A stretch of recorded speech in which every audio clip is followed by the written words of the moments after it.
imagine losing the most important person in your life. Now imagine, just 1 week later, someone you thought was family tells you to leave your home, with nowhere to go. This is my story. It's about a time when everything fell apart, but also about how love, even after loss, can build something new and stronger than ever before. The smell of my son Carlton's sweater still filled the air, a mix of his old cologne and the sweet scent of funeral flowers. 7 days had passed since he left us, taken too soon by a cruel sickness. I sat on his favorite armchair, the one he loved even though his wife, Cleo, thought it was old-fashioned. Tears fell silently as I folded his soft, gray cardigan, the one he wore every Sunday morning while reading the newspaper. He had worn it just 3 weeks before. Suddenly, Cleo stood in the doorway. She wore expensive jeans and a silk shirt, her perfect nails tapping on the doorframe. Her voice was sharp, not at all like the kind voice she used at the funeral when others were around. "Nain, we need to talk," she said. I looked up, expecting her to talk about the kids or Carlton's things. But what she said next hit me like a cold wave. "I've been thinking about the house," she began. "With Carlton gone, things need to change. The kids and I need space to grieve. And honestly, having you here is too much right now." My mind spun. "Too much?" I asked, trying to understand. "You're always crying," she went on, her voice calm and cold. "Always touching his things, always talking about him, like he's still here. It's not good for the children to see you falling apart. They need things to be steady, not constant reminders of what they've lost."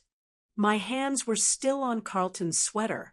"Cleo, this is my home too," I said, my voice smaller than I wanted. "Carlton and I talked about this. He wanted me to stay here to help with the kids, to be near family." She gave a short, cold laugh. "Carlton said many things when he was sick and not thinking clearly. The truth is, this house is mine now. You need to pack your things." Her words were a hard blow. It felt like the air left my lungs. "Pack my things?" "Don't be so dramatic, Nain," she said. "You're a grown woman. Make your plans and learn to live on your own. Carlton always said you were stronger than you seemed." She looked at herself in the mirror, smoothing her blonde hair. "Besides, you'll figure it out. You always do." I thought about the small amount of money Carlton had helped me save. It was barely enough for a deposit on a tiny apartment, not nearly enough for the first and last month's rent in this expensive area where my grandchildren lived, where Carlton was buried, where my whole life was. "What about Emma and James?" I asked. "I watch them every day after school. I help with homework. I cook dinner." My voice faded as I saw her face. "I'll figure that out," she said. "Maybe it's time they learned to be more independent anyway. Carlton spoiled them too much, and honestly, so do you." The easy way she said these cruel words made my heart ache. These were her own children she was talking about. The same children who ran to me when they scraped their knees, who asked me to read them stories, who called me their best grandma because I was their only grandma. Cleo's own parents had never really cared about being grandparents. "How long do I have?" I asked, barely able to speak. "I'd like you gone by tomorrow evening," she replied. "I have people coming to look at Carlton's office for redecorating, and I don't want any problems." Tomorrow evening. 24 hours to pack up 5 years of my life. 5 years ago, Carlton had asked me to sell my small apartment and move in to help with the kids when Cleo went back to work. "Where am I supposed to go, Cleo?" I asked. "I don't have anywhere planned. Can I have a week, maybe 2, just to find something?" Her face didn't soften. It just looked more impatient. "Nain, please stop making this harder than it needs to be. Carlton is gone. Things have changed. You're not my problem." Not her problem. After 5 years of cooking meals she was too busy to make, of staying up with sick children while she traveled for work, of keeping this house running while she went out with friends. After 5 years of being the grandma who never missed a school play or a soccer game, who remembered every favorite snack and bedtime story, I nodded slowly, not trusting my voice. "I'll pack tonight." As I started to get up, Cleo stopped me. "Oh, and Nain, please don't make a big scene with the children. They're already going through enough. The last thing they need is to see you falling apart." That night, I packed my things into the same suitcases I had brought when I moved in. It was surprising how little I actually owned. Most of the furniture in my room belonged to the house, and over the years, I had given away or donated most of my things, keeping only what was needed and a few special memories. I put Carlton's gray cardigan into my suitcase, along with a framed photo of him holding the kids on their last Christmas morning. I left behind the small TV he had bought for my room, the comfy reading chair that was his gift to me when I moved in, and the bookshelf full of books we had read and talked about over Sunday morning coffee. The hardest part was writing the note for Emma and James. How do you tell an 8-year-old and a 10-year-old that their grandma is leaving without making their mother seem like a bad person? How do you say goodbye without promising to see them soon when you have no idea where you will live or how you will manage? In the end, I kept it simple. Grandma Nain had to move to a new place, but I love you both so much. Be good for Mommy. Love and hugs always. I left the note on their bathroom mirror, where they would see it in the morning after I was gone. I couldn't bear to face their confused questions or see their tears. Cleo was right about one thing. They had already lost their father. They didn't need to see their grandma fall apart too. As the sun came up over the street where Carlton had been so proud to buy his family's dream home, I loaded my car with everything I had left in the world. The trunk barely closed, and the back seat held the few groceries I had managed to grab from the kitchen: crackers, peanut butter, bottled water, things that wouldn't go bad. I sat in the driveway for a long time, looking up at the house where my son had spent his last years, where my grandchildren were probably still sleeping peacefully, not knowing that the person who was always there for them had just left their lives. Cleo appeared at the front window, holding a coffee mug, watching me with the same look she might have if she were watching a neighbor's yard sale. She was making sure I really left. I realized, making sure I didn't change my mind and come back to make her new, start difficult. I put the car in reverse and drove away from the only family I had left, with nowhere to go and no idea how I was going to survive what came next. 2 weeks. That's how long a person can live in their car before the shame becomes almost too much to bear. I had parked behind a diner that was open all the time, on the edge of town. It was far enough from Carlton's neighborhood, so I wouldn't see anyone I knew, but close enough that I could sometimes drive by the kids' school and catch a glimpse of them during playtime. Maybe it was sad, but those moments were the only bright spots in my days, which were getting darker and darker. The first few nights, I told myself this was only for a short time. I would find a solution, maybe a room to rent or a small apartment I could afford. I had applied to 3 different places for older people, but the waiting lists were months long, and the money they asked for was far more than I had. The few cheap apartments I looked at were in neighborhoods where I was afraid to walk to my car during the day, let alone live alone at night. My daily routine had become a careful dance of staying alive and keeping my dignity. Every morning at 6 a.m., when the diner opened, I would go inside and use their bathroom to wash my face and brush my teeth. I would order a cup of coffee and a piece of toast, the cheapest things on the menu, and sit in a corner booth for as long as I could make them last. Sometimes I would make one coffee last for 3 hours while I read yesterday's newspaper that someone had left behind. The worst part wasn't the physical discomfort, though. Sleeping curled up in the driver's seat had left my whole body aching. It wasn't even the fear, though every night brought new worries. Strange noises, flashlights from security guards checking the area, the constant worry that someone would realize I was living in my car and call the police. The worst part was feeling invisible. I had become like a ghost of my old life. Yesterday, I had seen my neighbor Margaret at the grocery store, where I was buying another loaf of bread and jar of peanut butter, my food for the past week. She had looked right through me, as if I wasn't standing 3 feet away. We had had coffee together many times, exchanged Christmas cookies for 5 years, and now I was invisible to her. I understood why. I looked homeless because I was homeless. My clothes, even though I tried to keep them clean in the diner's bathroom sink, were wrinkled from sleeping in them. My hair, usually neat and styled, hung flat around my face. I had lost weight I couldn't afford to lose, and there were dark circles under my eyes that no makeup could hide. But it was more than just how I looked. It was like I had crossed some unseen line that separated people with homes from people without homes. And once you crossed it, people couldn't see you anymore. You became part of the background they drove past, a problem they didn't want to think about. The hardest moment came when I decided to drive by Carlton's house, my former home, to see if I could see Emma and James playing in the backyard. What I saw instead made my stomach hurt with a mix of anger and sadness. There was a large trash bin in the driveway, overflowing with furniture and belongings. I could see Carlton's desk, the one where he had helped the kids with homework every night. His bookshelf, still full of the books we talked about over coffee. The comfortable chair, where he had fallen asleep watching movies with the children on Sunday afternoons. And standing next to the trash bin, telling 2 men carrying more furniture what to do, was Cleo. She was wearing workout clothes that probably cost more than I had spent on food in the past month.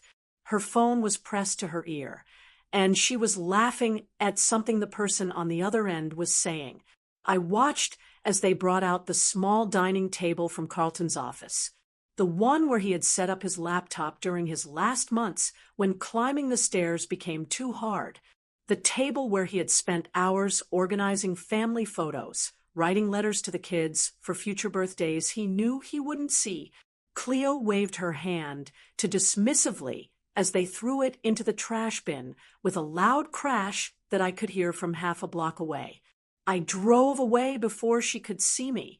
My hands shook so much that I had to pull over in an empty parking lot and sit until the worst of the trembling stopped.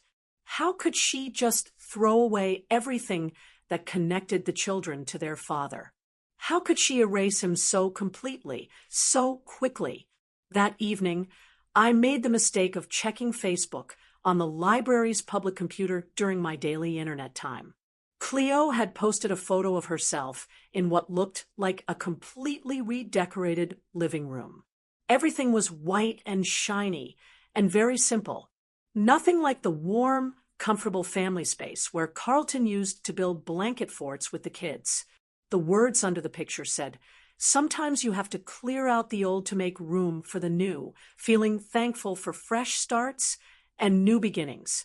The comments were exactly what I expected. Friends praising her strength, her bravery, her ability to look to the future. Someone had even written, "Carlton would be so proud of how well you're handling everything." I closed the internet page without reading any more. That night, huddled in my car behind the diner, I allowed myself to cry for the first time since I had left. Not the quiet tears I had been shedding for weeks, but deep, painful sobs that came from somewhere so buried I had forgotten it existed. I cried for Carlton, for the grandchildren I might never see again, for the life I had lost, for the woman I used to be. But mostly, I cried because I was starting to believe what Cleo's actions had told me all along, that I was easily gotten rid of, that 5 years of love and helping and giving meant nothing, that I was just a problem to be thrown away when I was no longer useful. The crying spell left me very tired, and I fell asleep slumped against the car door, my cheek pressed against the cold window.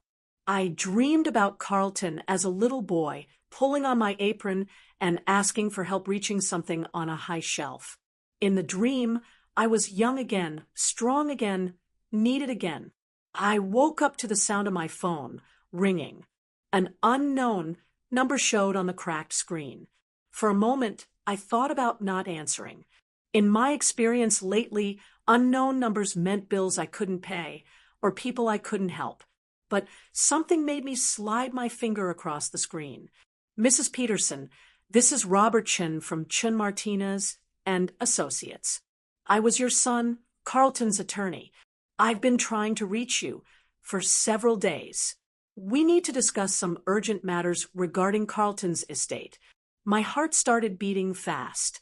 In my experience, lawyers calling meant problems, medical bills, insurance issues, things I couldn't afford to deal with. I cleared my throat, trying to sound more put together than I felt sitting in my car behind a diner at 7 o'clock in the morning. Yes, this is Nain Peterson. I've been trying to reach you for several days. We need to discuss some urgent matters regarding Carlton's estate. Could you come to my office today? It's quite important. Estate. Carlton had always been careful with money, but I assumed whatever he had would go to Cleo and the children. I'm not sure I understand. Cleo handles all of Carlton's affairs now. There was a pause on the other end of the line. Mrs. Peterson, there are specific things in your son's will that concern you directly. Things that Mrs. Peterson, Cleo, does not know about. I really need to speak with you in person. Something in his voice made my heart beat faster. Can you tell me what this is about? Not over the phone. Can you be here at 10 a.m.? I'm located downtown, the Morrison Building on 5th Street. I looked down at my wrinkled clothes, ran a hand through my unwashed hair. Mr. Chun, I should probably mention that I'm going through a difficult time right now. I might not look very presentable. Mrs. Peterson, his voice was gentle but firm. Please come as you are. This cannot wait any longer. 3 hours later, I sat in the most expensive office I had ever been in, feeling completely out of place. Robert Chin was a respected man in his 50s, with kind eyes behind thin glasses. He had offered me coffee, which I had taken gladly. It was the first good cup I had had in weeks. Mrs. Peterson, before we begin, I need to ask you something, and please answer honestly. What is your current living situation? The question surprised me, and I felt my face get hot. I'm between homes at the moment. His face looked worried. Carlton mentioned that there might be problems with Cleo after his passing. Are you staying with friends? Family? The kindness in his voice almost made me cry. I looked down at my hands wrapped around the warm coffee mug. I'm staying in my car. I see. He made a note on his paper. I expected him to judge me, but his face showed only pity. Carlton was a very smart man. He thought this might happen.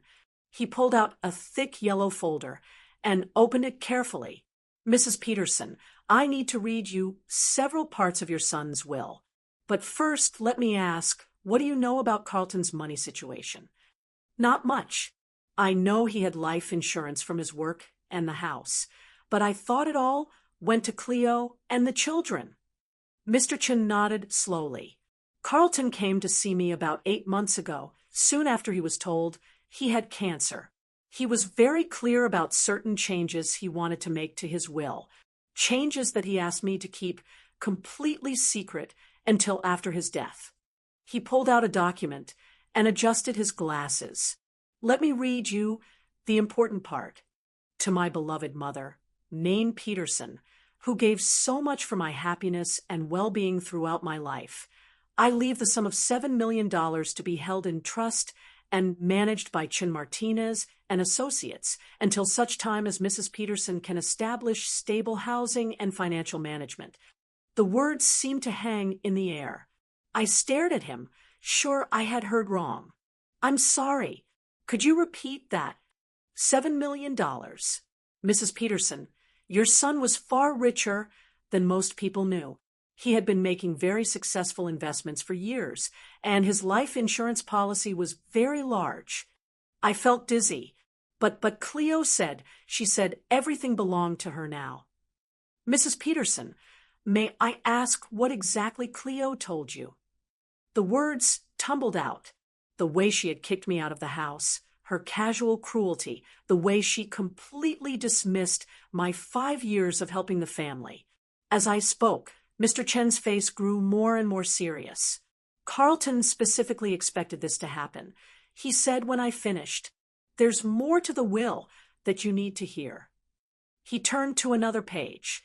"In the event that my wife, Cleo Peterson, tries to remove my mother from the family home or otherwise stops my mother from seeing my children, full legal care of Emma Peterson and James Peterson shall immediately go to my mother, Nain Peterson, with all needed financial support, included." My coffee mug slipped from my numb fingers, and Mr. Chen quickly moved to catch it before it hit his expensive carpet. "Custody? But how is that possible?" Carlton filed all the necessary papers months ago. He wrote down several worrying behaviors he had seen in Cleo: her growing focus on his life insurance money, her comments about starting fresh after his death, her clear lack of feeling for the children's sadness. He pulled out another folder, this one thicker. Carlton also made recordings of several talks with Cleo during his last weeks, talks where she discussed her plans for after his death, including her plan to send you away and possibly move the children to be closer to her sister in California. He recorded her with a lawyer's advice. Yes, Carlton was very worried about his children's well-being. He had noticed that Cleo seemed to see them more as things that fit her lifestyle than as real people with their own needs. Mr. Chen opened another document. There's also a letter he wrote to you to be given with this information. Would you like me to read it, or would you prefer to read it by yourself? My hands were shaking so badly I didn't trust myself to hold paper.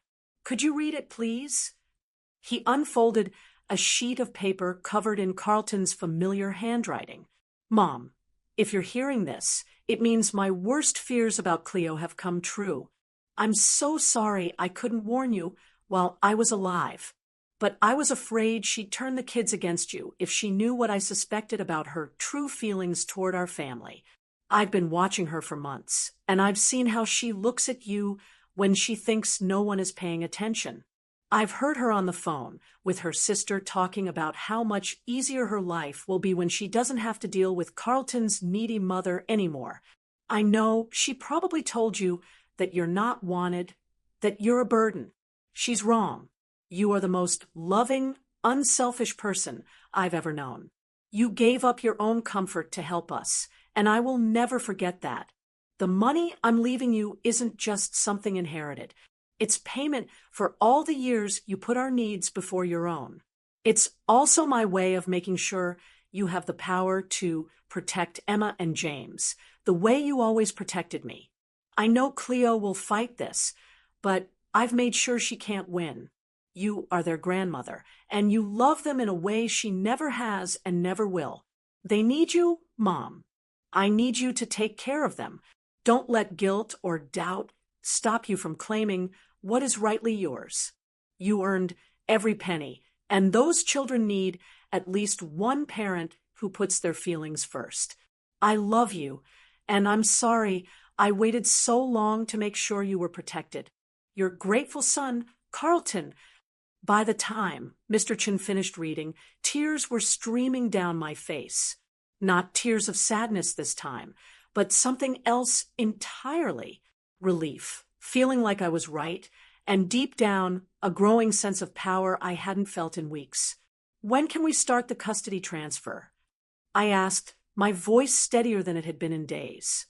Mr. Chen smiled. "We can file the papers this afternoon, but first, let's get you out of that car and into a hotel while we arrange for more lasting housing. Carlton set aside money specifically for your immediate needs." As we talked about the plans, I felt something change inside me. For 2 weeks, I had been a victim of bad luck, of Cleo's unkindness, of my own helplessness. But sitting in that office, learning about the careful safety net my son had built around me and his children, I realized I wasn't a victim anymore. I was about to become the most important person in Emma and James' lives. With the money to give them everything they needed and the legal power to protect them from their mother's lack of care, Carlton had given me more than money. He had given me a reason, power, and the chance to honor his memory by loving his children the way he had always loved me. For the first time in weeks, I smiled. 3 days later, I stood in front of the house that had been my home for 5 years. But this time, everything was different. This time, I held legal papers that changed everything. Mr. Chun had insisted on coming with me, along with a social worker from the county and a police officer. Standard procedure for custody transfers, he had explained. I had spent the past 2 nights in a comfortable hotel room, eating food delivered to my room and taking long, hot showers while Mr. Chen's office arranged for urgent housing help and handled the legal paperwork. I was wearing new clothes, nothing fancy, but clean and fitting well. I had gotten my hair styled and felt more like myself than I had in weeks. But the biggest change wasn't visible. It was the way I stood, the quiet confidence that came from knowing I wasn't helpless anymore. Remember, Mr. Chen said quietly as we walked up the front path, "Let me do most of the talking at first. This will be a shock to Mrs. Peterson, and she may react strongly." The police officer, a kind-faced woman named Officer Martinez, nodded toward the house. "I can see movement inside. Looks like someone's home." I pressed the doorbell, the same doorbell I had heard thousands of times, but never as a visitor with legal power. Through the frosted glass, I could see Cleo's shape approaching. She was probably expecting a delivery, or maybe one of her friends stopping by to admire her redecorating project. The door swung open, and Cleo's face went through several quick changes: confusion, recognition, annoyance, and finally something like panic as she noticed the official group behind me. "Nain, what is this? What are you doing here?" Mr. Chen stepped forward smoothly. "Mrs. Peterson, I'm Robert Chen, Carlton's attorney. We need to discuss some important legal matters concerning your children. May we come in?" "I don't understand. Nain, why are there police here? Are you in some kind of trouble?" The irony was not lost on me. Even now, even seeing me with lawyers and official papers, Cleo's first thought was that I was the problem, that I had done something wrong. "Mrs. Peterson," Officer Martinez said gently, "we're here to carry out a legal custody transfer. May we step inside so we can discuss this privately?" Cleo's face went pale, but she stepped back to let us in. The living room looked exactly as it had in her Facebook photos: sterile, expensive, and completely empty of anything that suggested children lived here. Carlton's warm touches were gone: the family photos, the comfortable furniture where the kids used to do homework and watch movies. "Where are Emma and James?" the social worker asked, looking at her clipboard. "They're at school," Cleo said automatically, then seemed to understand what the question meant. "Wait, what did you mean by custody transfer? What is this about?" Mr. Chen opened his briefcase and pulled out the documents we had talked about. "Mrs. Peterson, I need to tell you about certain parts of your late husband's will that are now taking effect." As he read the important sections aloud, I watched Cleo's face change. The smooth mask she always wore began to crack, showing something raw and desperate underneath. "That's impossible," she interrupted, her voice rising. "Carlton never said anything about this. You're lying. I have all the original documents here, Mrs. Peterson, including audio recordings of conversations between you and Carlton where these worries were discussed." "Recordings?" Her voice was a whisper now. Mr. Chen pulled out a small digital device. "Carlton recorded several conversations where you discussed your plans for after his death, including your intention to remove Mrs. Nain Peterson from the children's lives and possibly move to California." He pressed play, and Carlton's voice filled the room. Even after weeks, hearing him speak made my chest hurt with sadness. "Cleo, I need to know what your plans are for Mom after I'm gone. Cleo's recorded voice was cold and practical. Carlton, we've talked about this. Your mother is lovely, but she's not my problem. The kids, and I need space to heal and move forward. Move forward to where? I've been thinking California might be nice. A fresh start, closer to my sister. The kids would love the beaches. And Mom, your mother is a grown woman, Carlton. She'll figure something out. The recording continued, but I stopped listening to the words. Instead, I watched Cleo's face as she heard her own voice dismissing me, so casually, talking about my future, like I was a piece of furniture she needed to get rid of. When the recording stopped, the silence in the room was very loud. "How dare you?" Cleo whispered, and for a moment I thought she was talking to Mr. Chun. Then she turned to me, her eyes burning with anger. "How dare you come into my home with these people and try to take my children?" "They're not just your children," I said quietly, speaking for the first time since we had entered. "They're Carlton's children too, and according to his will, they're now my responsibility. You can't do this. I'll fight it. I'll prove you're not fit. You're homeless. You have no job, no money." Mr. Chin cleared his throat. "Mrs. Peterson, I should tell you that Mrs. Nain Peterson is now the person who receives $7 million from Carlton's estate. Her housing and money situation have been completely taken care of." The number hit Cleo like a physical blow. She actually stumbled backward, catching herself against the white leather sofa that had replaced Carlton's comfortable old couch. $7 million. Her voice was barely audible, but the life insurance was only $2 million. I already received that.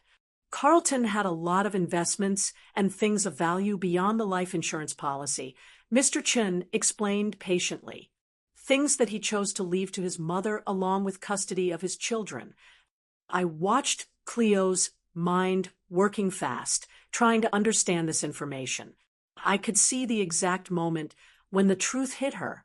Not only had she lost the children, she had lost access to the money she had probably been counting on. "This isn't fair," she said, and for the first time, her voice broke. "I'm their mother. I've taken care of them for years." "Have you?" The question came out of me before I could stop it. "When was the last time you helped Emma with her bad dreams about losing her daddy? When did you last sit with James while he cried because he missed his father's bedtime stories?" Cleo's mouth opened and closed, but no words came out. "When did you last cook them a meal instead of ordering takeout? When did you last ask them how they're feeling instead of telling them to move on, because their sadness was not convenient for your plans?" "That's not. I was grieving too." "No," I said, my voice growing stronger. "You were redecorating. You were planning your fresh start. You were throwing away their father's belongings and telling them not to be dramatic when they asked questions." The social worker looked up from her notes. "Mrs. Peterson, the children will need to be picked up from school today. Do you have arrangements for their belongings?" Cleo looked around the sterile living room as if seeing it for the first time. "Their things, their clothes are upstairs. Their toys, most of their toys are in storage or were given away," Officer Martinez said, looking at a report on her phone. "According to the papers we received, several boxes of children's things were removed from the house last week." I felt my anger building again. You got rid of their toys, their father's things, and their toys. I was trying to help them heal. Cleo's voice was desperate now. All those old things just reminded them of what they'd lost. Those old things were their connections to their father. I said, those were the memories they'll need when they're older, when they want to remember how much he loved them. The social worker closed her notebook. "Mrs. Peterson, we'll need to collect the children at 3:15 when school ends. Mrs. Nain Peterson has temporary housing arranged, and lasting housing will be set up within the week." As the official group began to leave to prepare for the school pickup, Cleo grabbed my arm. Nain, please. You don't understand what you're doing. Those kids need things to be steady, a regular life. I can provide that. I looked down at her hand on my arm, remembering all the times I had reached out to her over the years, offering help, comfort, support, only to be politely but firmly pushed away. Cleo, I said gently, removing her hand from my arm, you had your chance to provide steady life. Instead, you provided a hotel room service meal and a redecoration project. I walked toward the door, then paused and turned back. The children will be allowed to see you, of course. Carlton wanted them to have a relationship with their mother, but it will be watched visits, and it will be on my terms. This isn't over, she called after me, but her voice lacked strength. As we drove toward the elementary school, I felt a strange mix of sadness and hope. Sadness for the family that Carlton had tried so hard to keep together, and hope for the chance to give Emma and James what they really needed, not a perfect house or expensive clothes, but someone who would listen to their fears, remember their father, and love them completely, the way Carlton had always loved me. The first thing Emma said when she saw me waiting outside her classroom wasn't, "Grandma Nain," or "What are you doing here?" It was a whisper that broke my heart. "Are you real, or am I dreaming again?" I knelt down to her level, ignoring the curious looks from other parents and teachers. "I'm real, sweetheart, and I'm here to take you and James home. But Mommy said you went away because you didn't want to live with us anymore." Her voice was so small, so careful, like she was afraid the wrong words might make me disappear again. I felt the social worker's gentle hand on my shoulder, a reminder that I needed to be careful how I replied, that everything I said would be written down officially. But looking into Emma's confused 8-year-old eyes, I couldn't bring myself to care about paperwork. "Your mommy was wrong, Emma. I never wanted to leave you. I love you and James more than anything in the world." James appeared from his classroom down the hall, his 10-year-old confident walk faltering the moment he saw me. For a second, his face lit up with pure joy. Then he seemed to remember something, and his expression became closed off. "Mom said you were mad at us," he said when he reached us. His voice tried to sound casual, but failed. "She said that's why you left without saying goodbye."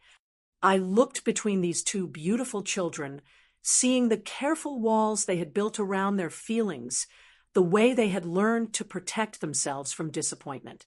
In just 2 weeks, they had already started getting used to a world where people they loved could disappear without warning.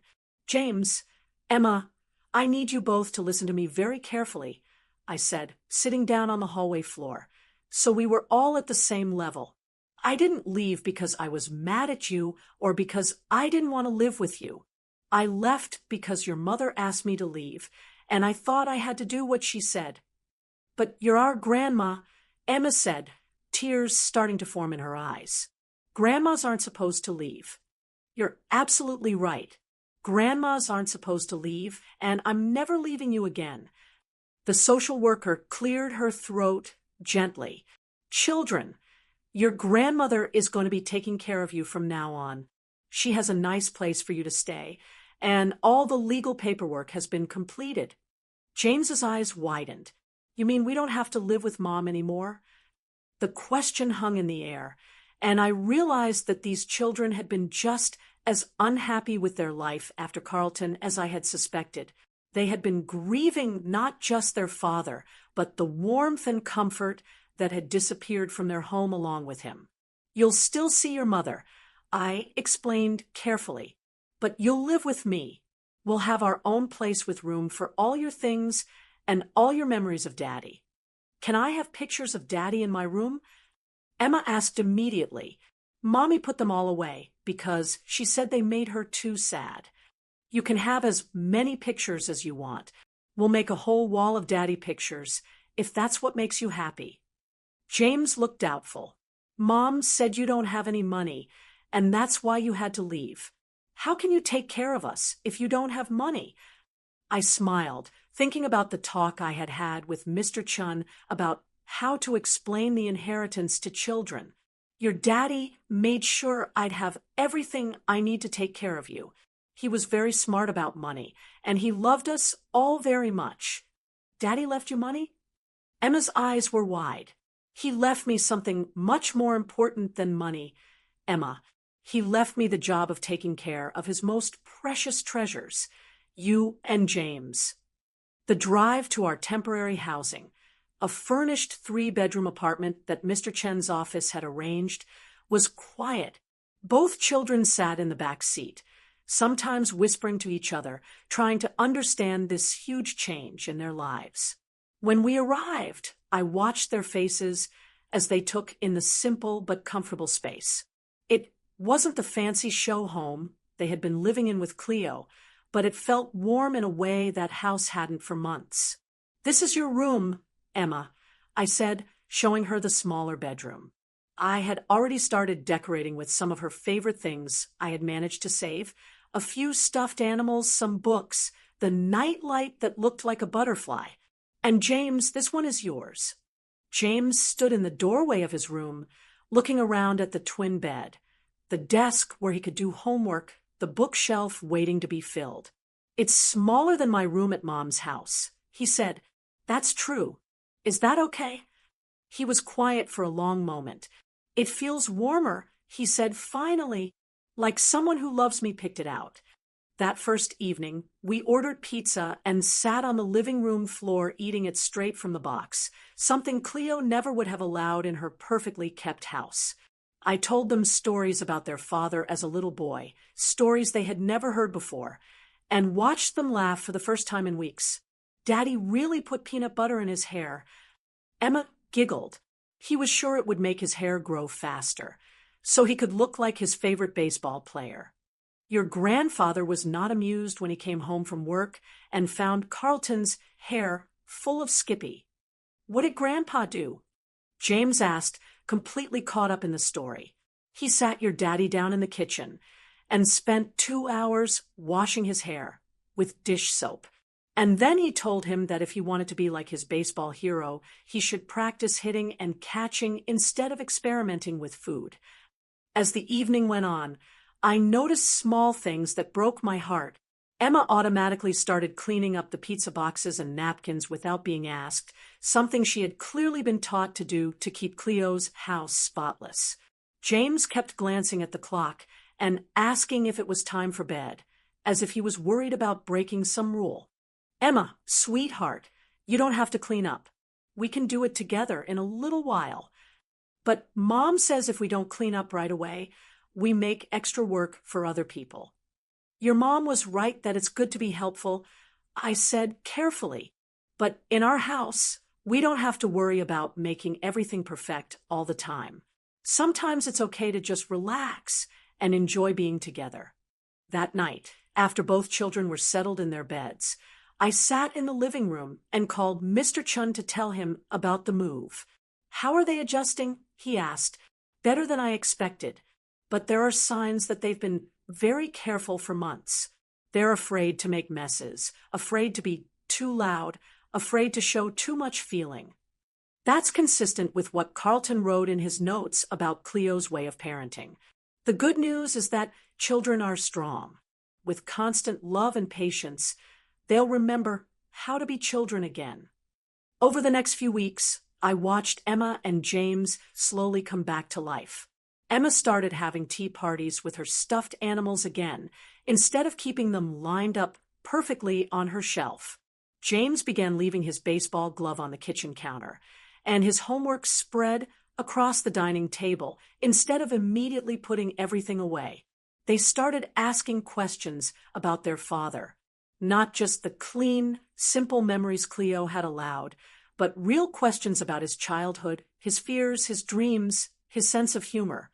I showed them videos on my phone of Carlton teaching them to ride bikes, of family barbecues, of quiet Sunday mornings when he'd make pancakes in funny shapes. Daddy was really scared of spiders. James asked one evening as we looked through old photo albums. "Terrified. When he was about your age, he called me screaming from the bathroom because there was a spider on the wall. I had to come upstairs and catch it with a cup and a piece of paper. But Dad wasn't scared of anything. Emma protested. "Oh, sweetheart, everyone is scared of something.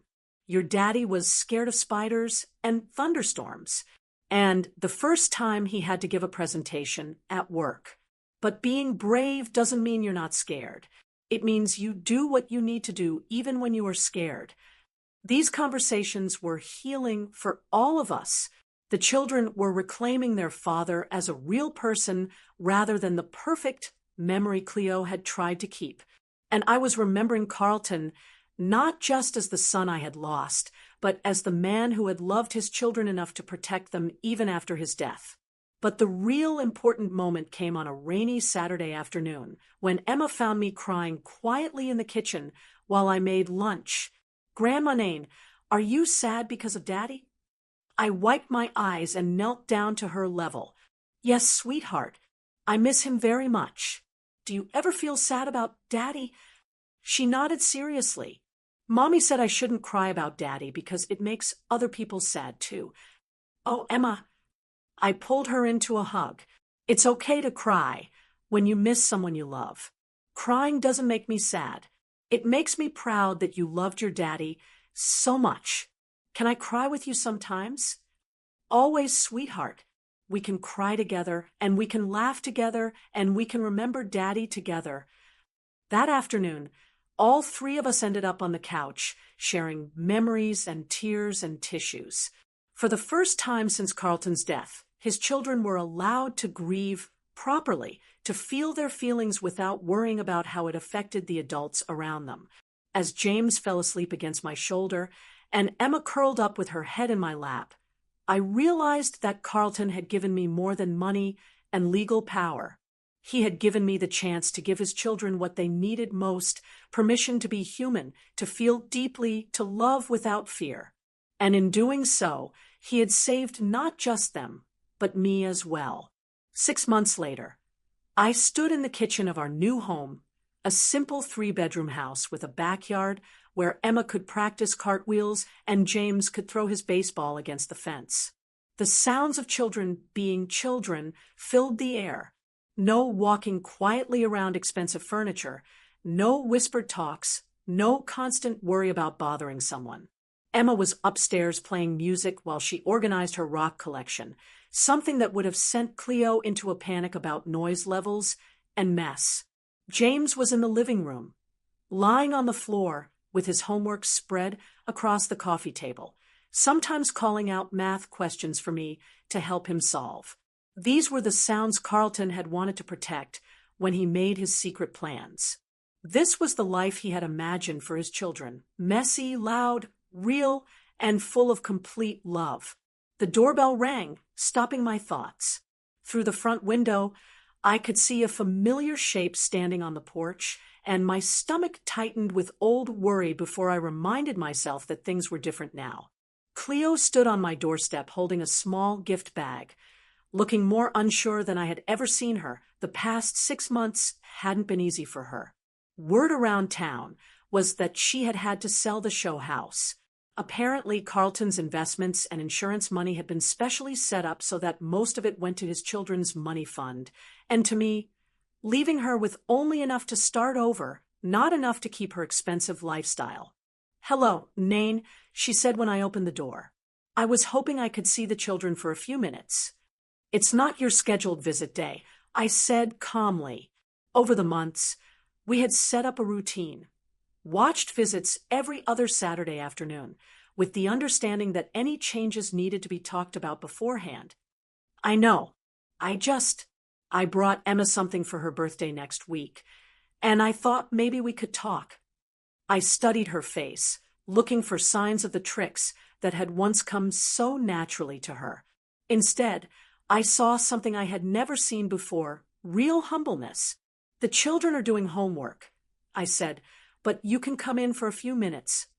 She followed me into the living room, where James looked up from his math problems with a polite but cautious expression.